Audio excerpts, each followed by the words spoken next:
নবরাত্রির প্রথম রাতে পুজো হয় নবদুর্গার প্রথম রূপ শৈলপুত্রীর। শৈল মানে হলো পাহাড় বা পর্বত। হিমালয় পর্বতের কন্যা দুর্গার আর এক নাম শৈলপুত্রী। এখানে দেবীর বাহন হলো ষাঁড়। তার এক হাতে ত্রিশূল আর অন্য হাতে থাকে পদ্ম। তিনি নবরাত্রির প্রথম দিনে পুজো করা প্রথম নবদুর্গা এবং দেবী সতীর পুনর্জন্ম। শৈলপুত্রী বলেন পর্বতরাজা হিমাবতের কন্যা এবং তিনি হিন্দু দেবী মহাদেবীরও রূপ। দেবী পার্বতীর বিশুদ্ধ রূপে নিজেকে প্রতিনিধিত্ব করেন। এটা বিশ্বাস করা হয় যে দেবী উচ্চতর আধ্যাত্মিক বৃদ্ধি অর্জনের জন্য শক্তি প্রদান করেন।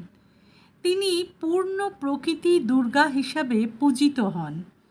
শৈলপুত্রীর মন্দিরটি ভারতের উত্তরপ্রদেশের বারাণসীতে অবস্থিত। দেবী